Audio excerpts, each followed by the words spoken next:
She was 8 months pregnant when the envelope slid under her hotel room door. Cream-colored paper, heavy stock, hand-addressed. Making a note of the name now. She recognized the Simone company Hartwell. letterhead before she even picked it up. Make sure she Her understands husband's the company. consequences. She opened it slowly, read it once, set it down, read it again. Near the bottom, one line stopped her cold.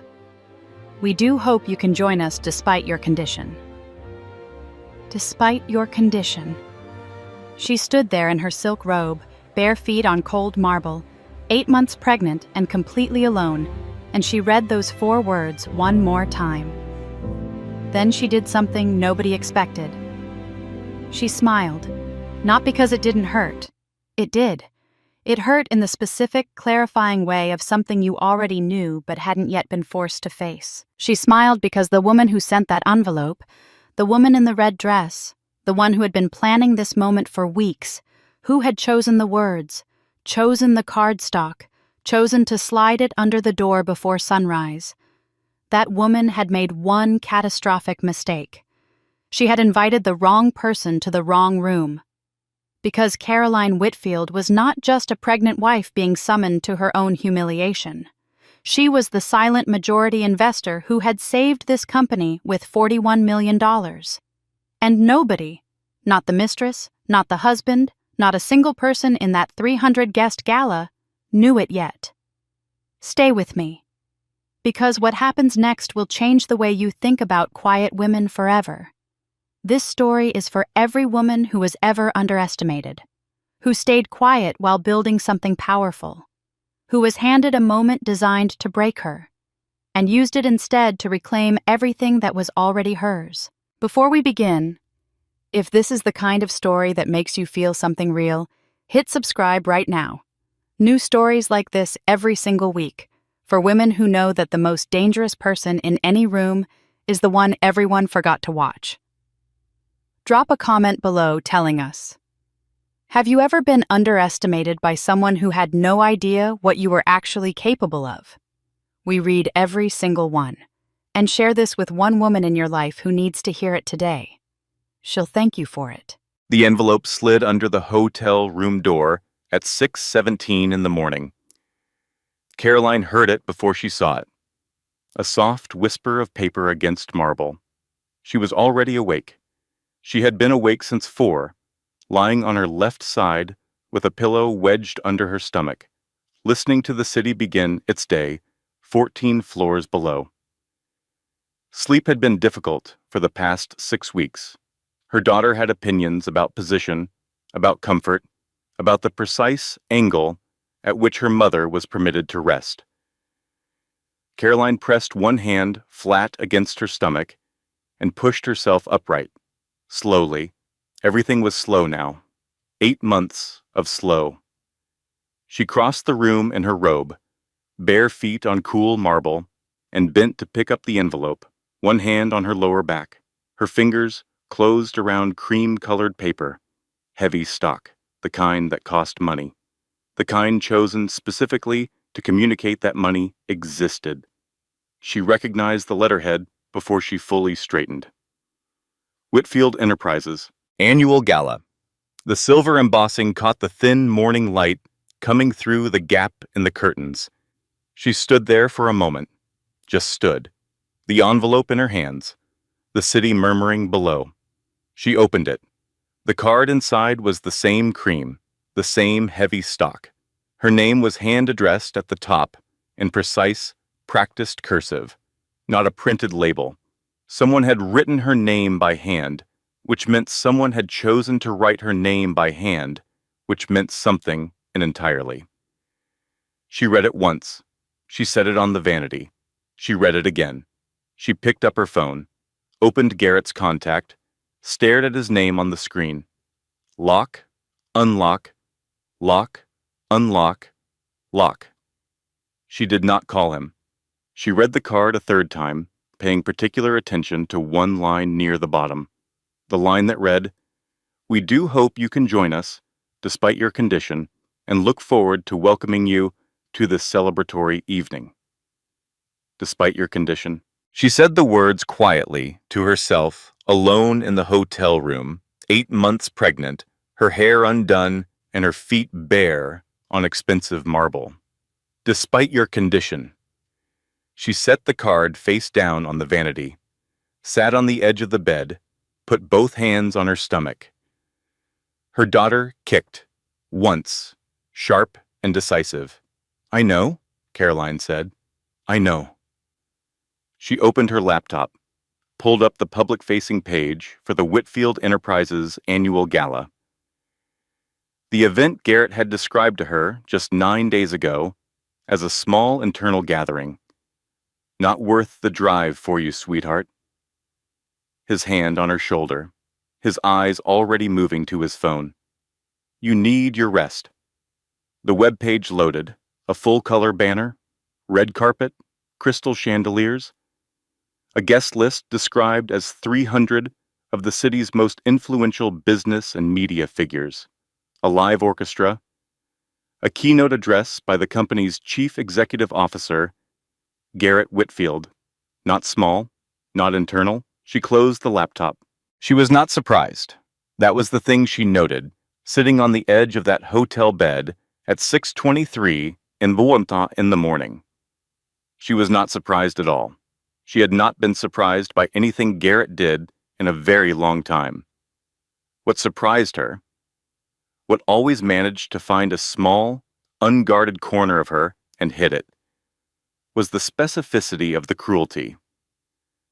Not that she had been lied to, but that someone had taken the time to find her hotel address, hand address an envelope, choose the precise phrase, "despite your condition," and slide it under her door before 7 in the morning. That required effort. That required a decision. Caroline Whitfield had spent 34 years learning one fundamental truth about people. Cruelty that requires effort is never accidental. She picked up her phone again. This time she did not open Garrett's contact. She opened Miles Abernathy's. He answered on the second ring, because Miles always answered on the second ring. It was one of the things she had always respected about him. Not the first ring, that would seem desperate. Not the third, that would seem careless. The second ring, every time, like a man who had decided exactly who he was and saw no reason to perform otherwise. "Caroline," he said. "Miles. I just received a hand-addressed gala invitation at the hotel. Someone with access to the internal guest management system sent this directly to me. Someone wanted me there." She paused. She turned the card over in her fingers. "I think I would like to go." A silence. Not an uncertain silence. Miles Abernathy did not do uncertainty. It was the silence of a man doing rapid, precise calculation. "Caroline," he said carefully, "if you walk through those doors, everything changes. Every piece of it. The trust, the board, Garrett, the settlement timeline. Everything changes the night you walk in." She looked at herself in the vanity mirror, 8 months pregnant, silk robe, hair down, dark circles under eyes that were, at this particular moment, very calm and very clear. "I have been ready for 8 months, she said. Another silence. Then Miles made a sound that was almost, not quite, but almost, well, a laugh. "I'll make some calls," Vihiba said. She ended the call, set the phone down, looked at the cream card on the vanity. She needed to understand who sent it. She already had a strong suspicion, but suspicion was not information, and Caroline had learned, through 34 years and one very expensive education and one grandmother who built an empire on precision, that suspicion and information were not the same thing and should never be treated as such. She also needed to understand something else. She needed to understand whether Garrett knew. She thought about calling him. She decided against it. Not yet. She would learn more from watching him than from asking him. Asking gave him time to prepare. Watching gave her truth. She stood, crossed to the window, and looked out at the city beginning its morning below. 14 floors of glass and air between her and the street, delivery trucks, early joggers, the slow orange spread of dawn over the buildings. 3 days until the gala. She had 3 days. Caroline Whitfield, who had once reorganized her grandmother's entire financial portfolio in a single weekend, decided 3 days was more than enough. She picked up the room service menu. She ordered coffee. She ordered eggs. She ordered the fruit plate she'd been having every morning for 6 weeks. Then she opened her notebook and began to write. Not a diary. Not feelings. Lists. Precise, ordered, prioritized lists. The kind her grandmother had taught her to write when she was 9 years old, sitting at the big desk in Dot's study. Learning that the difference between a woman who was acted upon and a woman who acted was usually nothing more than the presence of a good list. She wrote for 40 minutes before the coffee arrived. By the time it did, the list was complete, and the plan had already begun. She called Garrett at 8:15, not because she was ready to hear his voice, because she needed data. He answered on the 4th ring. She heard the particular quality of his breathing that meant he had been awake for some time and was choosing his words as he reached for the phone. She knew that breathing. She had been married to it for 3 years. "Hey," he said. "How are you feeling? How's your back?" He asked about her back before she said a single word. That was its own kind of information. "I'm fine," she said. "Garrett, I received a gala invitation this morning." A pause. 2 seconds. Exactly 2 seconds. She counted them. In those 2 seconds, she heard him decide what to say. Not think. Decide. There was a difference. And she had become fluent in it. "What invitation?" he said. "To the annual gala? Hand addressed. Delivered to the hotel this morning. That's strange." His voice was smooth now, adjusted, sliding into the register she thought of as reasonable Garrett. "They must have made an error with the guest list. You don't need to come, sweetheart. It's going to be a late night. Your back has been bothering you." "Sweetheart," said the way you say stay to something you want to keep still. "Who organizes the gala this year?" she asked, pleasantly, conversationally, the way she asked everything when she already knew the answer. "The events team handles it." A small pause, smaller than the first. "Simone Hargrove leads them. She's very capable, Simone Hargrove." He said it with the particular neutrality of a man who has practiced saying a specific name neutrally and has almost convinced himself he's done a good job. Almost. "I see," Caroline said. "I'll think about attending." Caroline. "Sweetheart, you really don't need to."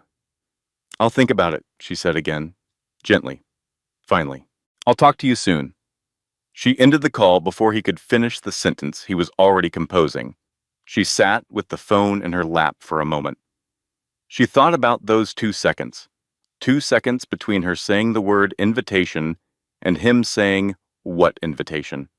2 seconds in which the version of her husband she had loved, or the version she had loved the idea of, made one final, small, quiet attempt to be something better than what he was, and failed. The failure was not the pause. People paused. The failure was what came after the pause, the choice he made, not, "What happened? Are you all right?" Not, "I didn't know about this. Let me find out." What he chose, in those 2 seconds, was a performance, a careful, practiced, loving performance of innocence. After 3 years of marriage, she deserved better than a performance. She called Petra. Petra Lawson answered on the first ring, which was how Petra did everything. Fast, direct, completely uninterested in the performance of propriety. "It's 8 in the morning," Petra said, which means something happened. "Something happened," Carolyn agreed. She read Petra the invitation, word for word. When she got to, despite your condition, she heard Petra's intake of breath. Sharp, outraged, personal. That woman sent you a duel, Petra said. Her voice was low and furious. That is a formal declaration of war dressed in $12 card stock. Who does she think you are? She thinks I'm the pregnant wife, Caroline said. She has no idea. No, she doesn't. Are you going? Caroline looked at the cream card on the vanity. She looked at the view. She looked at her reflection in the glass. Just a sliver of it. Visible in the window's surface. 8 months pregnant. Back straight. Eyes clear. I'm going to need a dress, she said. Petra made a sound. Then she stopped making that sound. Wait. Caroline. Does Simone know about the investment? About the trust? No. Does Garrett know it's you? That the trust is yours? No. A long silence. Then very quietly, oh my God, she invited the most powerful woman in that company to come watch her destroy her. She has absolutely no idea who she's dealing with. Caroline picked up her coffee. It had gone slightly cool. She drank it anyway. Nobody ever does, she said. She spent the rest of the morning making calls. Not to friends, not to family, to people who held specific pieces of information she needed, the kind of calls that took 12 minutes each and contained no small talk whatsoever, because small talk was a luxury, and Caroline was currently in the business of precision. By noon, she knew 3 things she had not known at 6:17 that morning. The first thing. The invitation had been generated from the company's internal events management system using access credentials belonging to Simone Hargrove. The second thing, Garrett's phone had connected to a cell tower 3 blocks from the hotel at 5:45 that morning. He had been nearby when the envelope was delivered. Whether he had delivered it himself or simply known it was being delivered, she could not yet confirm.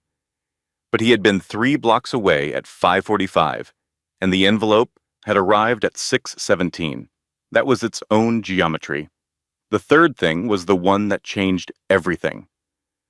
Miles called her at 12:30 with a document summary. Simone Hargrove had spent the past 6 weeks quietly lobbying 3 junior board members to push for a formal transparency review of the company's primary investor trust. Not through proper channels, not through the board secretary or the legal team, through private dinners and casual conversations in the specific, practiced warmth of a woman who understood that power moved through relationships before it moved through paperwork. The stated reason for the transparency push: shareholder accountability. The actual intention, as Miles had pieced it together from 3 separate sources, to force a public reveal of the silent investor's identity at the gala, in front of the press, in front of the full board, in a way that would allow Simone to frame the situation as a governance concern rather than a personal attack. In Simone's calculation, the silent investor would be embarrassed, would withdraw, would be replaced by someone Simone could manage. In Simone's calculation, the pregnant wife at table 17 was the collateral damage of a larger financial maneuver, not the target, just the emotional theater. What Simone did not know, what no one except Miles and Warren Duff and Dorothy Calloway's estate attorney knew, was that the silent investor and the pregnant wife were the same person. Simone had built a trap in a house she did not own. Then she had mailed an invitation to the landlord. Caroline set down her phone. She sat with that knowledge for exactly 4 minutes. She gave herself 4 minutes to feel the full, cold, clarifying weight of it. Then she stood up, pressed her hands to her lower back, and went to find the dress. She was not angry yet. That would come. For now, what she felt was something cleaner and more useful. She felt ready. The boutique was on a quiet street, 6 blocks from the hotel. Petra had found it that morning because Petra, when given a mission, operated with the focused intensity of someone who understood that details were not decoration. They were the argument. Caroline stood in the dressing room in cream-colored silk. Not white, not ivory, cream, the exact shade of the invitation envelope, which was not an accident because Caroline Whitfield did not do accidents. The dress was empire-waisted, elegantly structured around her stomach, with long sleeves and a neckline that was modest and deliberate, and somehow more powerful for its modesty. She looked at herself in the full-length mirror. She looked like money, old money, patient money, the kind that didn't need to announce itself. "You look like a statement," Petra said from the chair behind her. "That's the point," Caroline replied. The stylist, a quiet woman named Frances, who had dressed half the important women in the city and understood instinctively when to speak and when not to, made a small adjustment to the left sleeve and stepped back. "It's perfect," Frances said simply. And then she went to the front of the shop because she understood that this was not a dress fitting. It was a conversation that needed privacy. Petra waited until they were alone. Then, "Tell me about Simone." "You tell me," Caroline said. "You've been watching." Petra had been watching. For 3 months, from the careful distance of a loyal friend who understood that Caroline needed information more than she needed sympathy, Petra had been collecting. A photograph here, a name dropped at a dinner party there, the patient accumulation of small, true things. 29, Petra said.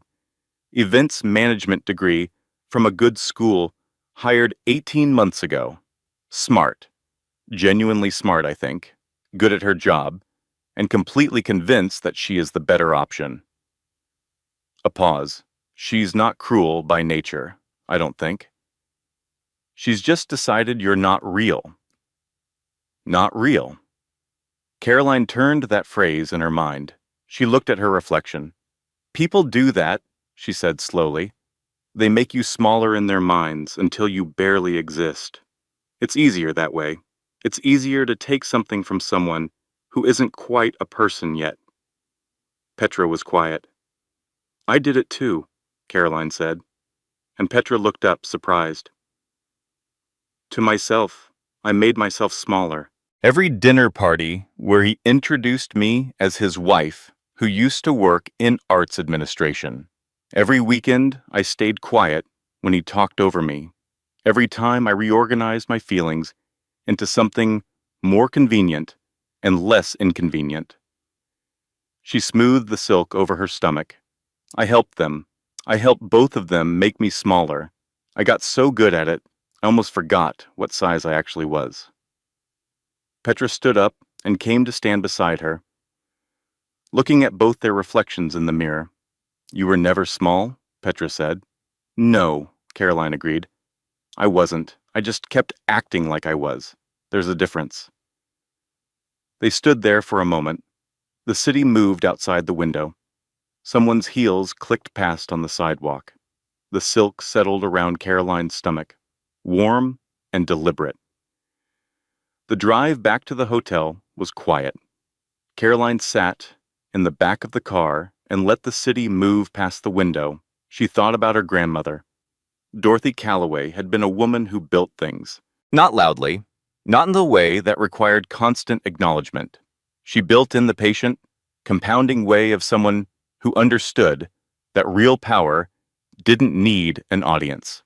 Dot had started with a single textile warehouse in 1972 and had ended 40 years later with a portfolio that crossed 3 states and 2 industries, managed with the same methodical, unhurried precision she brought to everything.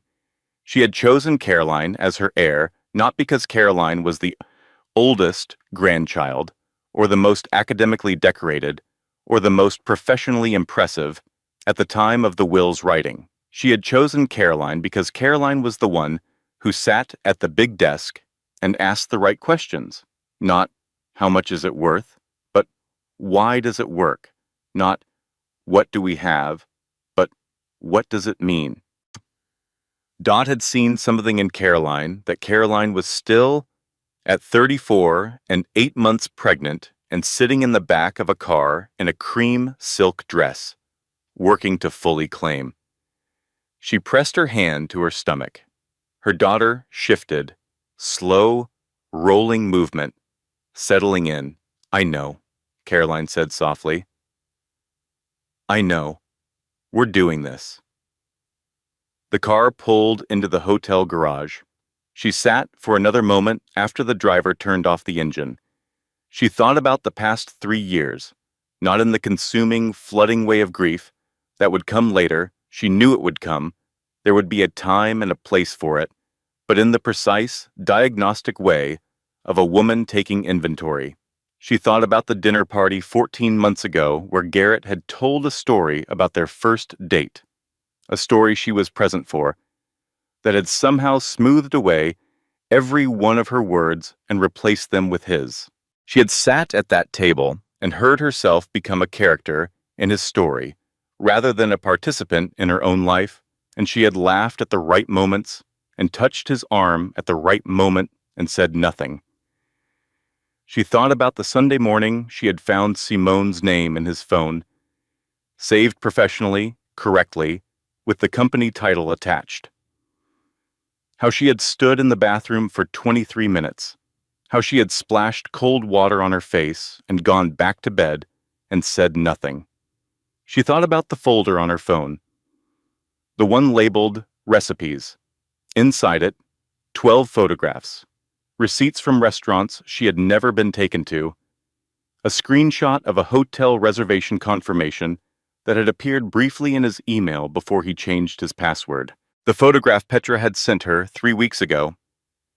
Garrett and Simone leaving a restaurant at 11 at night, his hand at the small of her back, brief and natural, the touch of a man who has forgotten to be careful. She had never shown him the folder. She had never named it. She had simply added to it, methodically, one small, true thing at a time, in the patient way her grandmother had taught her, not because she was afraid, because she was building something. The information is the foundation, Dot had told her once. Never spend a foundation. Build on it. She had been building for 5 months. The elevator opened. The lobby spread before her, marble and light. She walked through it with her head up.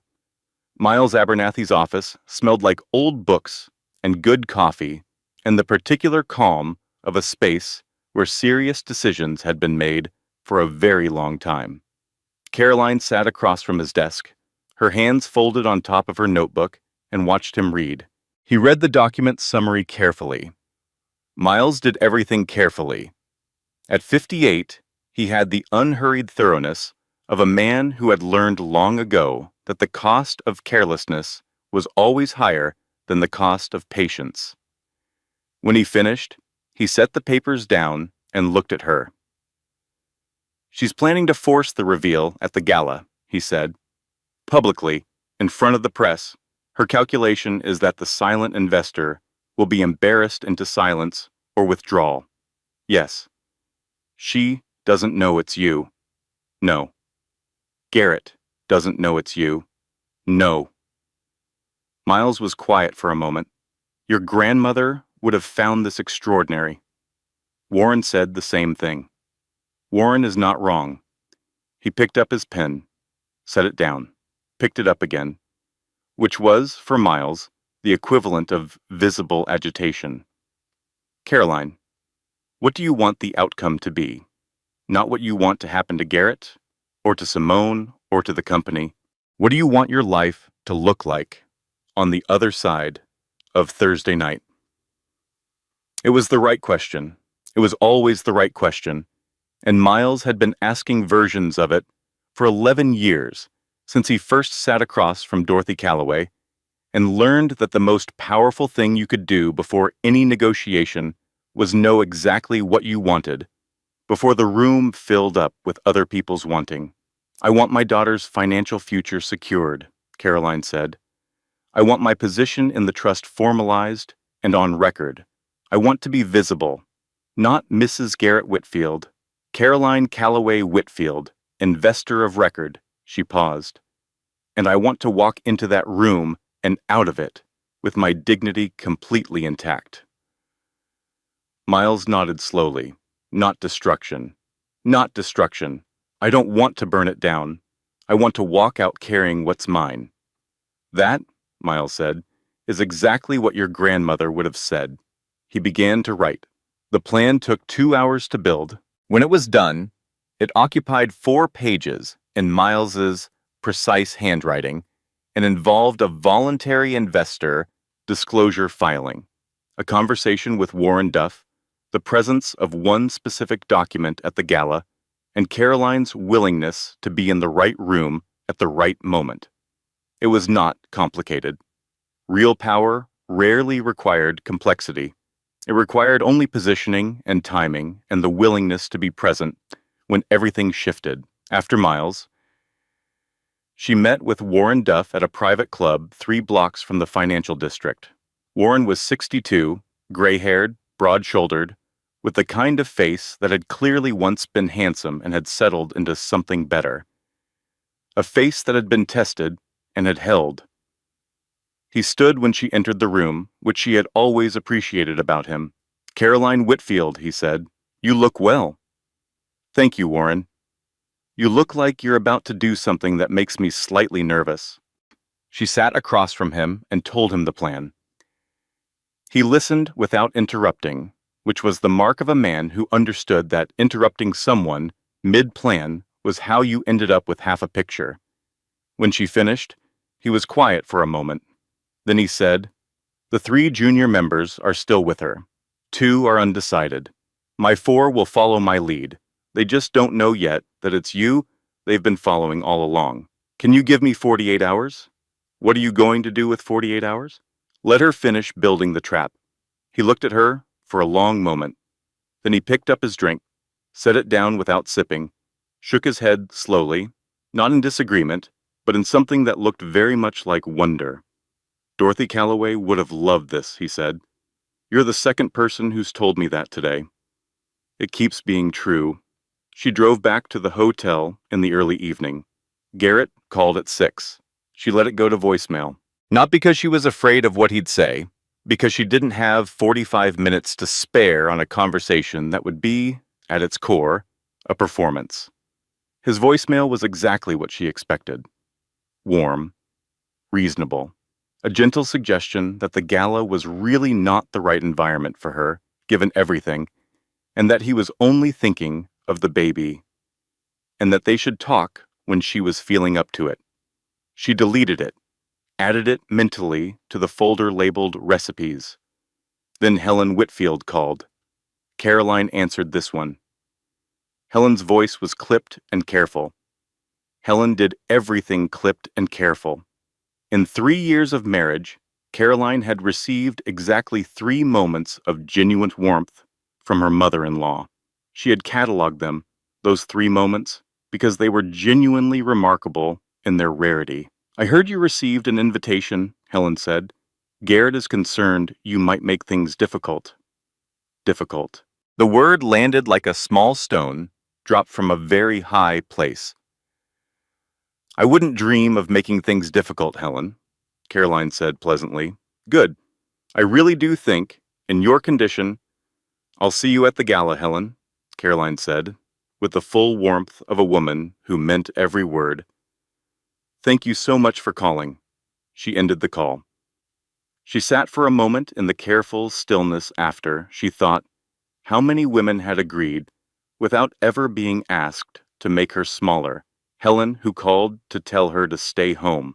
Garrett, who said, "Sweetheart," like a leash.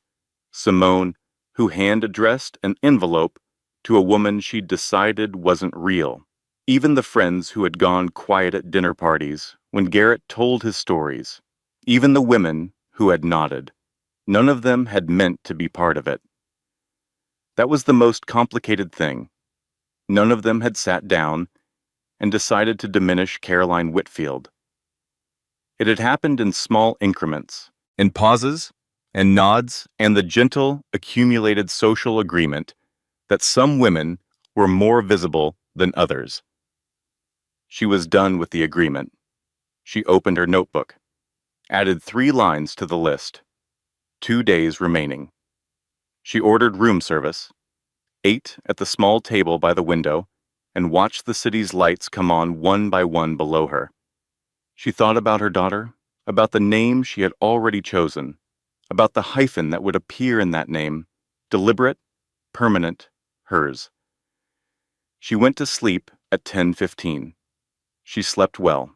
Rain hit the hotel windows at midnight. Caroline woke to the sound of it, steady, soft, the specific rhythm of a long rain that has settled in and intends to stay. She lay on her left side and listened. She was not afraid. She had expected to be at this point.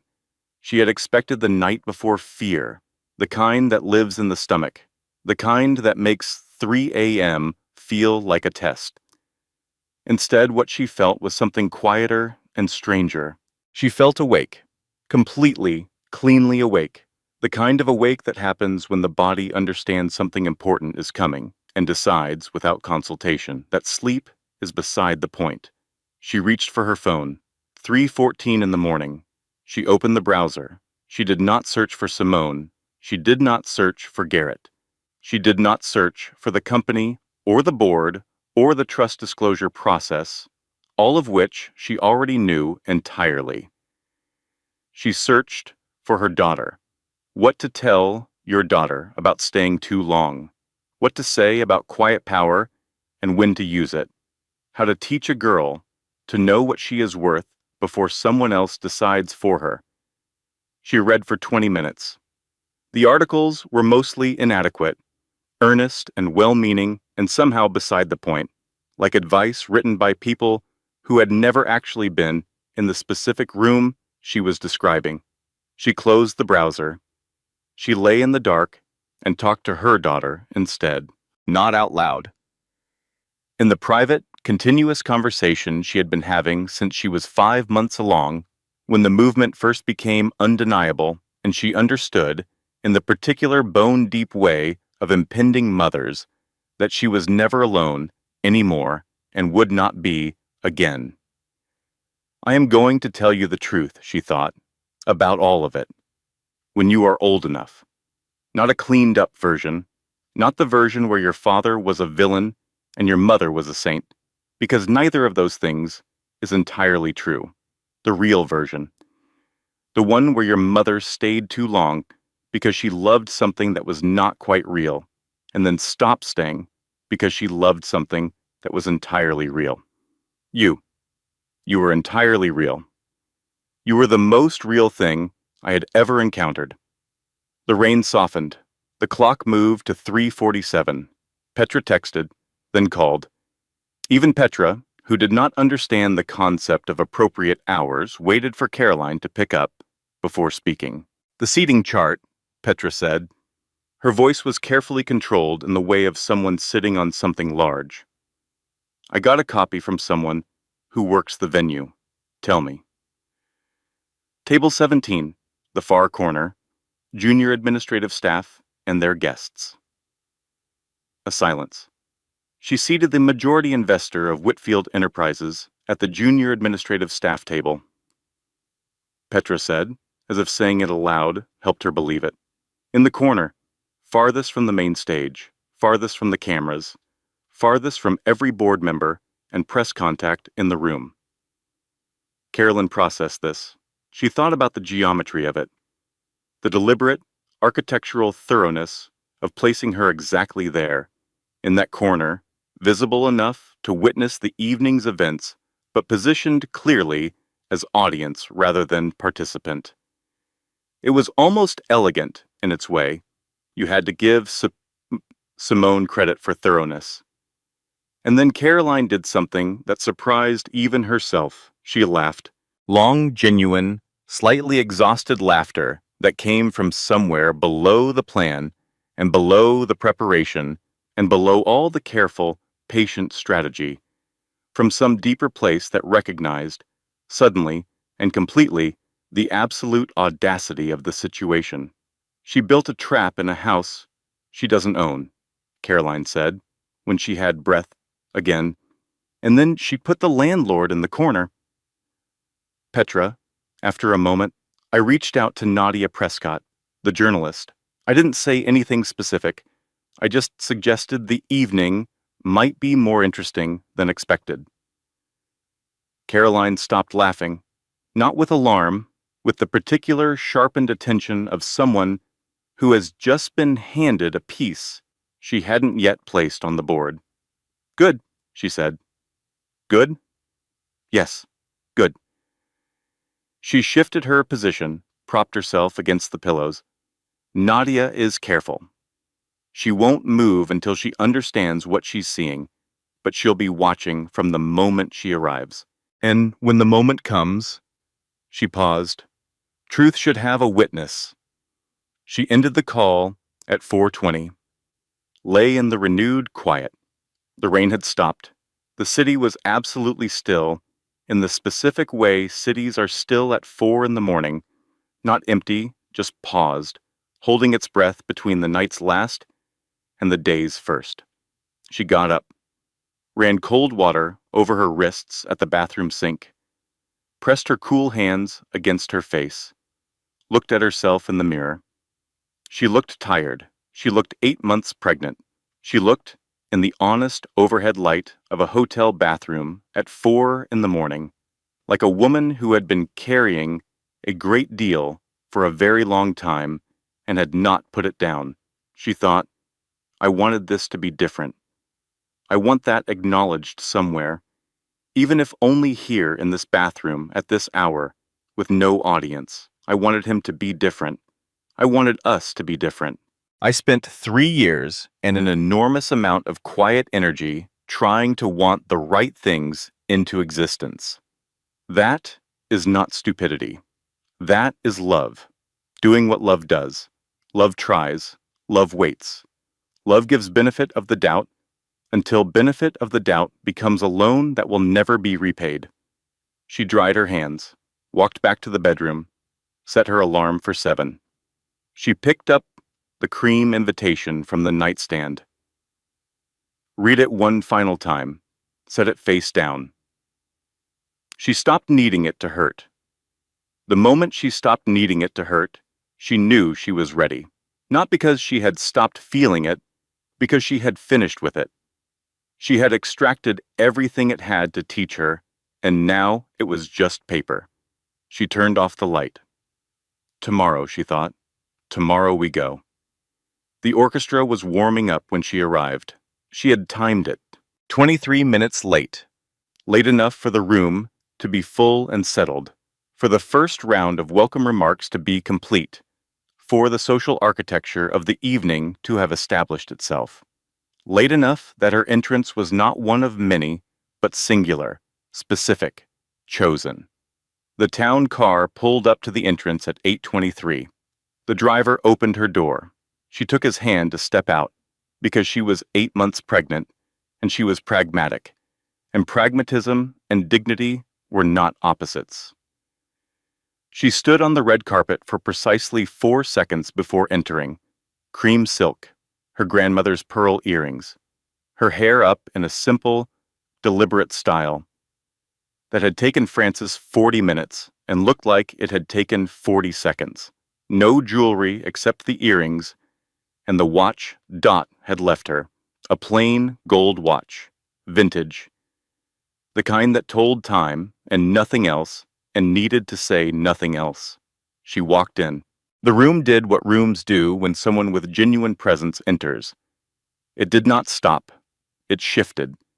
A subtle, involuntary, collective recalibration, the way a conversation in a restaurant pauses briefly when the door opens on a cold night.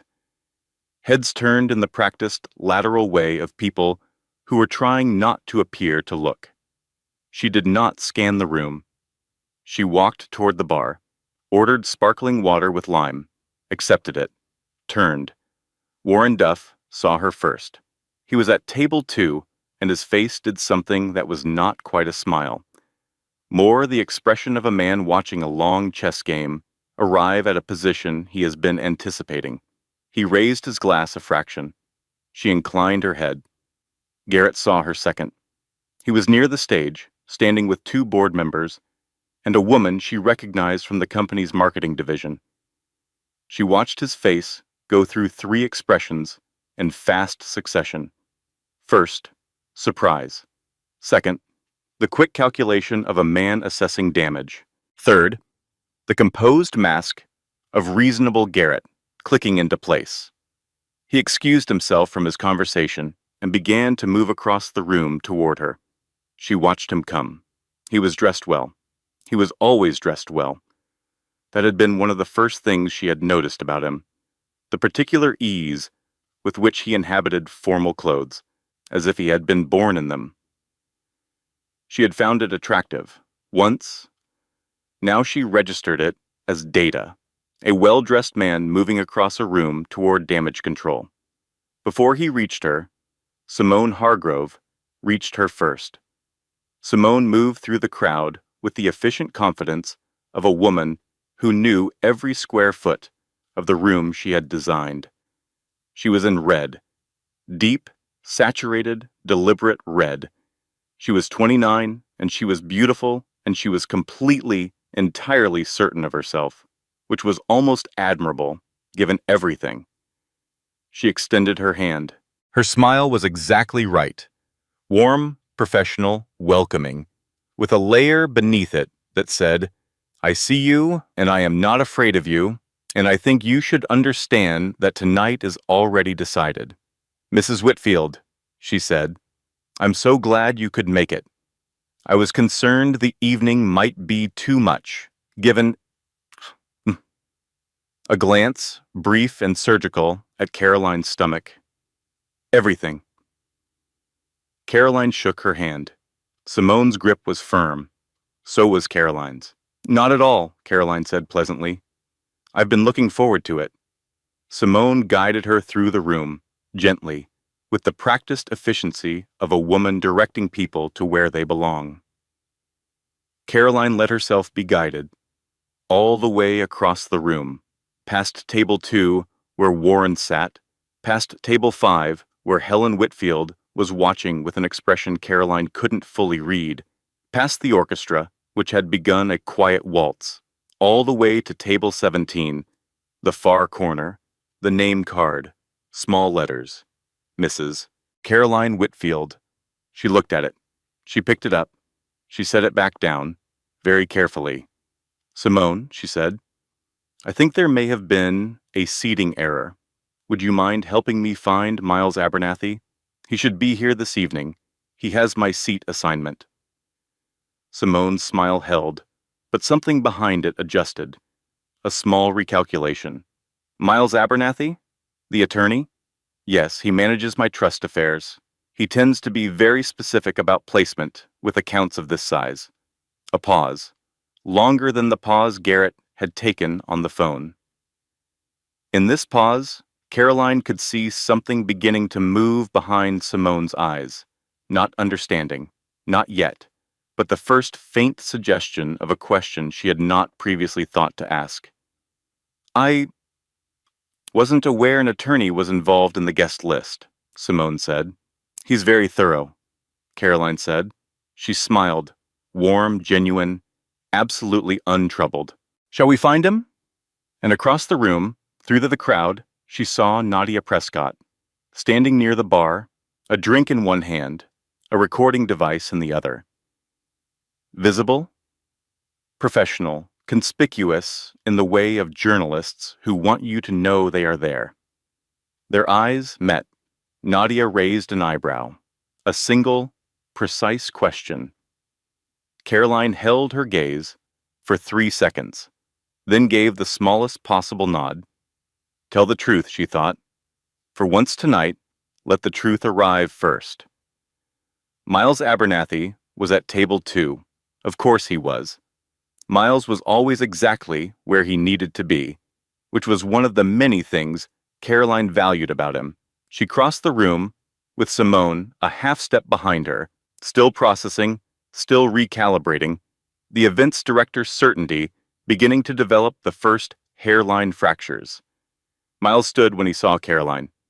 He greeted her with the warm formality of a man who has known someone for 11 years and respects them completely. "Caroline," he said. "Miles?" she replied. "I think you have something for me." He opened his leather folio. He removed a document, placed it on the table in front of Gerald Hatch, the senior board member seated to his left, who was one of Warren's four, who had been aligned with Caroline's interests for 18 months without knowing whose interests those were. Gerald read it. His face went through several careful transformations. "Miles did," he said slowly. "Is this a voluntary investor disclosure?" Miles said. "Filed today with the board secretary in accordance with the trust's transparency clause. The investor in question has chosen to make her identity known, effective tonight, to the full board." Simone had stopped moving. She was standing very still, just behind Caroline's right shoulder. "Mrs. Whitfield," Miles said, in the formal, precise tone of a man completing a document, "would you like to be introduced?" Caroline felt the full weight of the moment. She had been preparing for this moment for 5 months.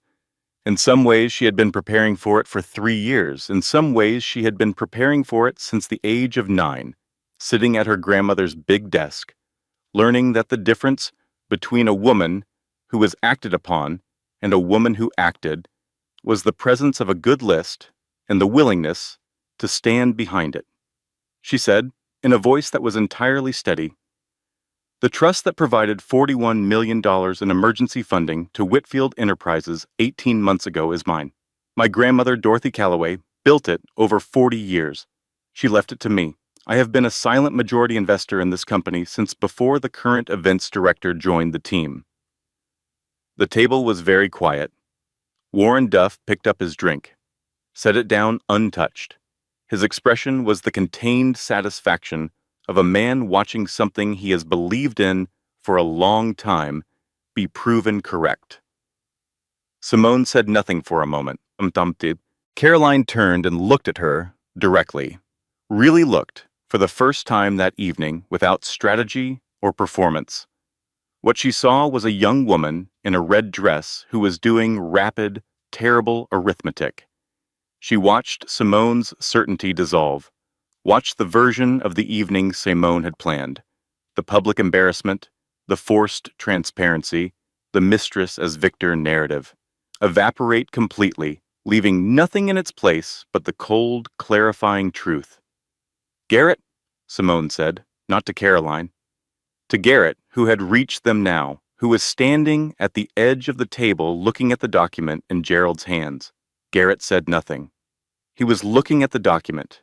He was reading his wife's name on a trust instrument that had been the only reason his company still existed.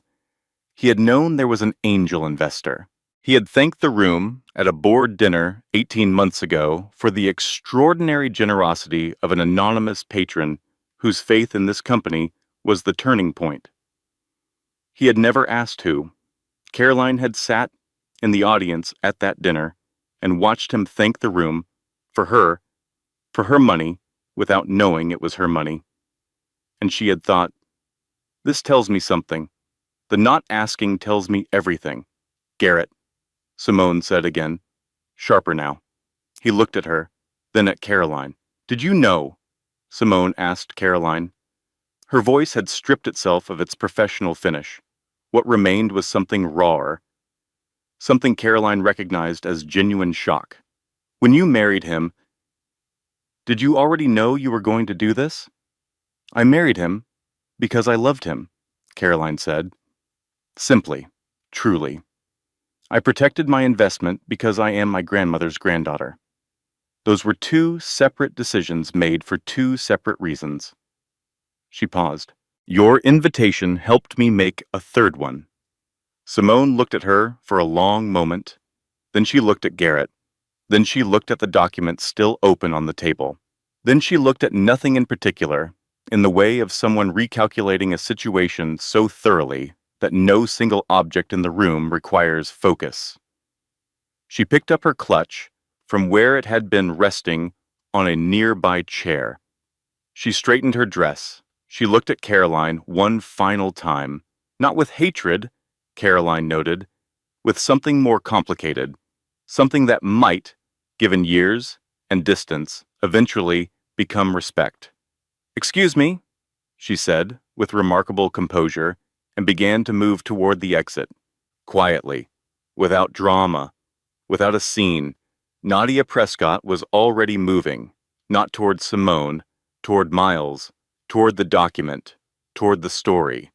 Warren Duff finally sipped his drink.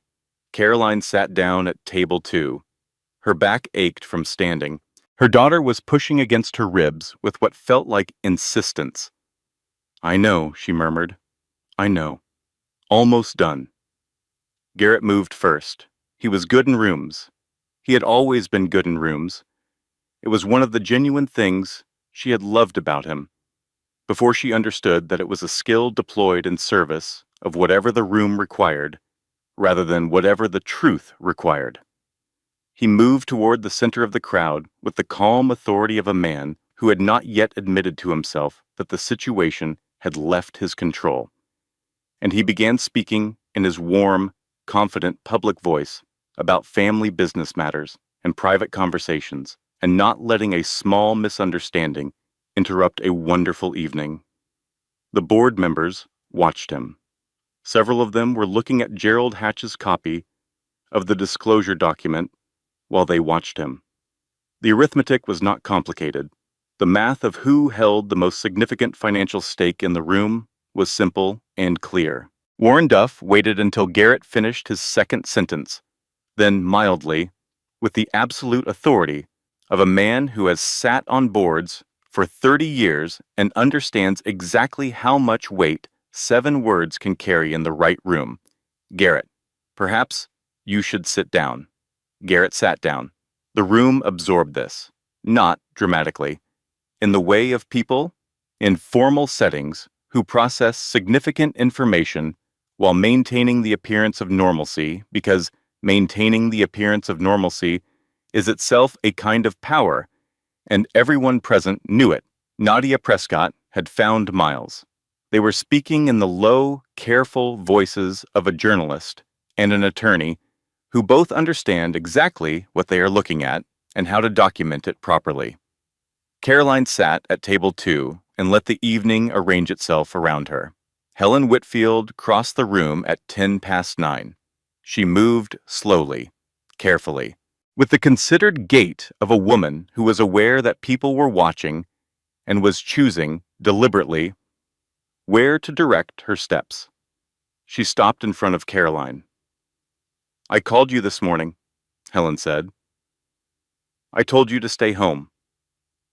"You did," Caroline said. Helen looked at her. The expression on her face was one Caroline had not seen before. Not the clipped politeness, not the careful warmth of good occasions, not the subtle coolness that had characterized most of their relationship. What was on Helen Whitfield's face at that moment was something much older, something that looked like the specific grief of a woman who had watched something happen and participated in it without fully understanding what she was participating in. "I didn't know," Helen said. 3 words, not an apology exactly, not a defense, the acknowledgement of a woman looking clearly at her own role in something and finding it uncomfortable. "I know," Caroline said, and she did know. That was the complicated truth of it. Helen had not set out to diminish her. Helen had simply accepted a version of Caroline that others offered and never thought to verify it against the original. Helen sat down, at table 2, next to Caroline. She did not speak again for a long time, but she stayed, and that, Caroline thought, was its own small thing, the sitting down and staying. Miles brought her water. Warren Duff spoke briefly with 3 board members in succession, each conversation 2 minutes or less, each ending with a nod. Gerald Hatch made a call. The disclosure document circulated, quietly and with great efficiency, to the 4 board members who needed to see it before the evening was done. Simone's empty chair at the events director's table was something Caroline noticed and then let go of. There was no satisfaction in it. The chair was empty because a 29-year-old woman who had made serious errors in judgment was on her way home, and that was not victory. It was just the natural consequence of arithmetic finally being done correctly. Garrett found her near the terrace doors at 9:30, away from the tables, away from the board members and the journalists and his mother. He had waited until the room had shifted into the later, looser stage of the evening, when conversations became more private and the orchestra played softer. He stood across from her. He looked for the first time that evening, possibly for the first time in longer than that, like himself. Not reasonable Garrett, not CEO Garrett, just the man she had met at a gallery opening 6 years ago, who had been standing in front of a painting she liked and said something honest and slightly self-deprecating about not understanding what he was looking at. She had loved him from almost that first moment. She wanted him to know that. It seemed important here that he know it. "Why didn't you tell me?" His voice was quiet, raw in a way she hadn't heard in a long time. "The investment, the trust. Why didn't you tell me it was you?" "Because I wanted to see what you would do with someone else's money," she said. "Before you knew it was mine. You did exactly what I expected." She paused. "You managed it. You ran it well, mostly. You're genuinely good at the actual work, Garrett. That was always true." He looked at his shoes, then at her. "I'm sorry," he said. And she believed him. She believed the sorrow was real. What she was less certain of was whether he understood precisely what he was sorry for, or whether the sorrow was the broad, ambient kind that arrives when consequences become undeniable. "I know," she said. "I believe that." He reached for her hand. She did not pull away. She let him hold it for a moment, looked at his hand on hers, thought about 6 years, thought about the gallery, thought about the version of him she had loved. "I loved you, Garrett," she said. "I want you to know that was completely real, all of it. That wasn't performance. That was real." His jaw tightened. "But it wasn't enough," she said. "Not the way we did it. And I think somewhere we both knew that. I just refused to know it longer than you did." He held her hand for another moment. Then he let go. It was, she thought, the most honest conversation they had managed in their entire marriage. And they had managed it in a corner of a room full of people, which was entirely on brand for what their marriage had actually been. "The attorneys will be in contact," she said gently. "Miles will make everything straightforward. I don't want complications. I don't want fights. I just want what's correct." He nodded. Once. The nod of a man who understood that the negotiation was already over, and that he had, in the end, been treated more fairly than he deserved. She left him standing by the terrace doors and went to find Petra. 2 weeks later, the hotel suite had become, by gradual and unconscious accumulation, a home. Her grandmother's photograph was on the nightstand. A particular lamp had been repositioned near the reading chair. The fruit plate arrived every morning at 7 without being ordered, because the room service staff had noticed the pattern and simply continued it. Small domesticities. The way any space eventually arranges itself around the person living in it. Caroline sat in the reading chair with her feet up and Miles's latest folder open in her lap. 3 emergency board meetings in 14 days. The junior members, who had been aligned with Simone's transparency push, had reversed position entirely once they understood that the transparency they had been lobbying for had already been delivered by the investor herself, on her own terms, in her own timing. The irony was not lost on anyone. The board's path forward was clear. The trust's protections were formalized. Caroline's identity as majority investor was on record, public, unambiguous. Simone Hargrove had submitted her resignation letter 8 days after the gala. Miles had provided a summary. The letter was professional, 2 paragraphs, no embellishment. She thanked the company for the opportunity. She wished the team well. She gave 4 weeks' notice and offered to complete the outstanding events contracts if that was helpful. It was, Caroline thought, a genuinely well-written resignation letter, better than she might have expected. Evidence, perhaps, that whatever else Simone was, she was capable of learning from a situation with remarkable speed. Petra was on the sofa. Petra had been on the sofa for a significant portion of the past 2 weeks, which was either an imposition or a comfort depending on the hour. Currently, it was a comfort. She was eating pasta from a takeout container and reading something on her phone and occasionally making sounds of outrage at whatever she was reading, none of which required Caroline's participation. "Do you wish you'd done it differently?" Petra asked, not looking up from her phone. "Any of it." Caroline was quiet for long enough that Petra did look up. "I wish I'd trusted myself sooner," Caroline said. "That's the honest answer. I kept waiting for permission to know what I already knew. I kept asking for evidence of something I had already seen." The folder labeled Recipes. 3 a.m. searches about things I already understood. The way I made myself smaller in every room he was in, as if shrinking was a courtesy. She paused. "I thought I was being patient. I think I was actually afraid." "Of what?" Petra asked. "Of being right." She looked at her grandmother's photograph. "When you're right about something that bad, you have to do something about it. And doing something about it changes everything." It was easier to keep gathering evidence than to use it. Petra set down her pasta. "But then you did use it," Petra said. "Then I did use it," Caroline agreed.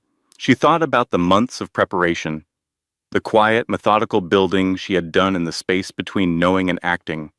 She did not regret the time. In that time, she had learned the precise boundaries of her own trust, learned where she ended and where fear began, learned that she could hold something very heavy for a very long time without breaking. That knowledge was hers now. She would carry it forward. "The unexpected thing," she said slowly, "is that I don't feel like I won.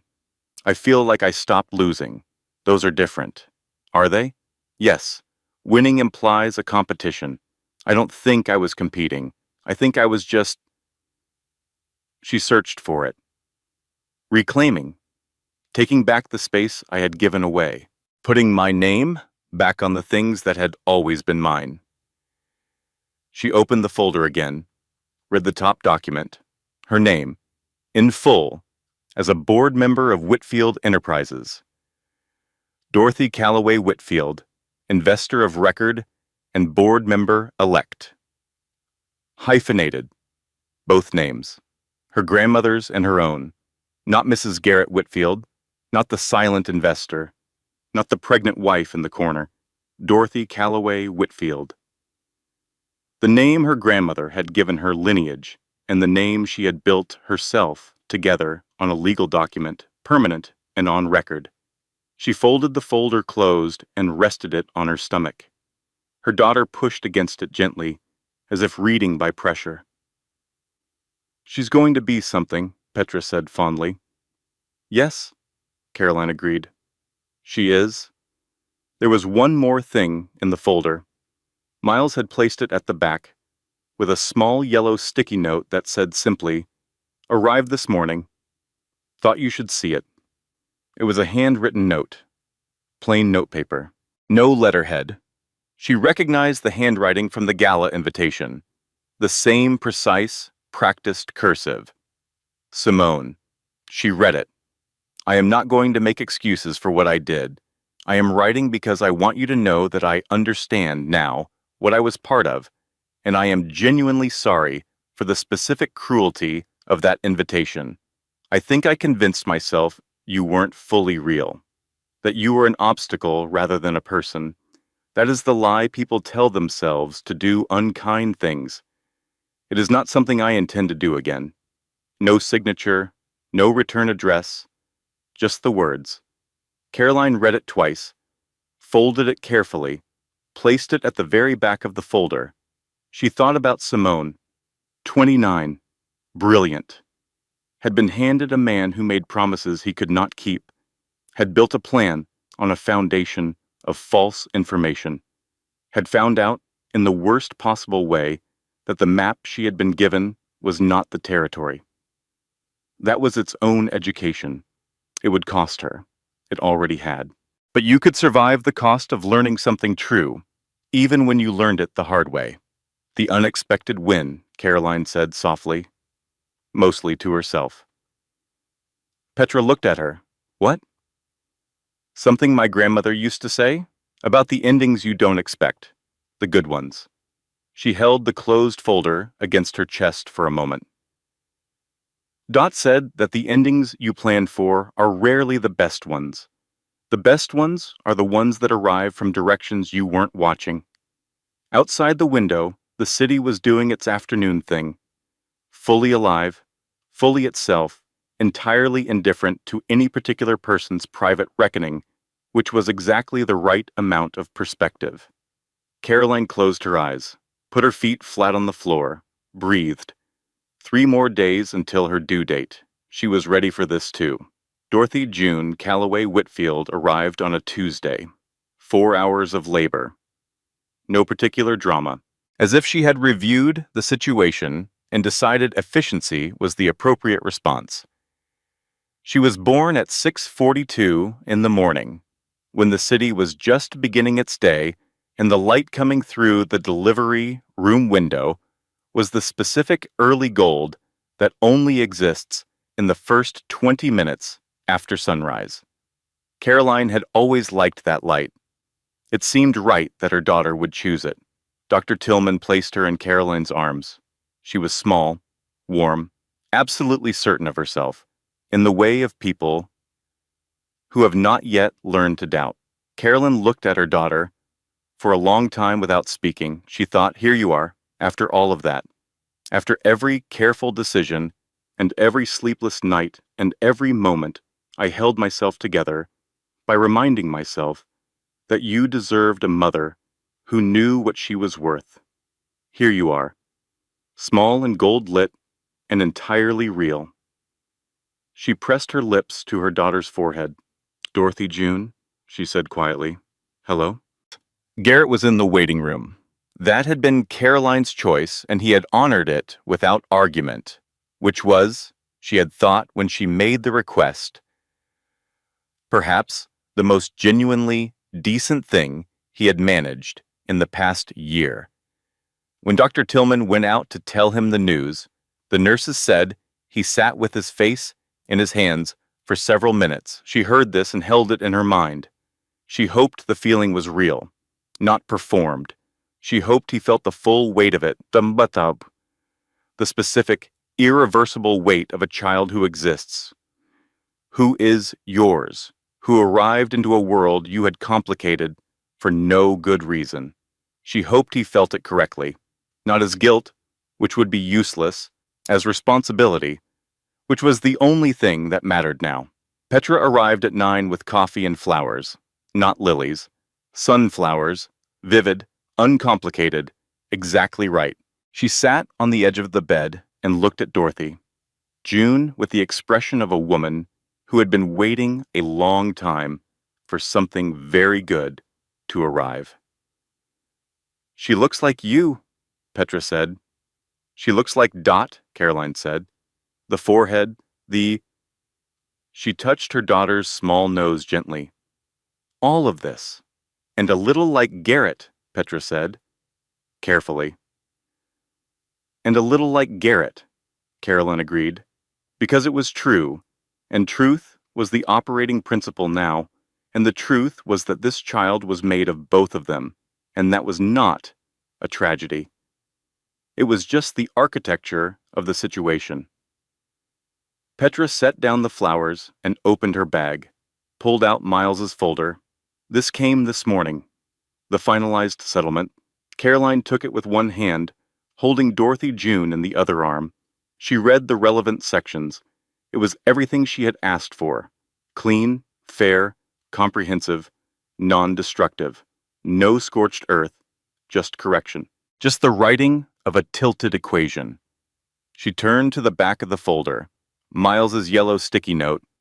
Also this. She read Simone's letter again. In the different light of the morning after Dorothy June's arrival, it read differently. Not more forgivingly, exactly, but more fully. The specific texture of genuine remorse, which is never as clean as guilt and never as simple as apology, but exists in between them, in the space where a person truly reckons with what they have done. She would never be friends with Simone Hargrove.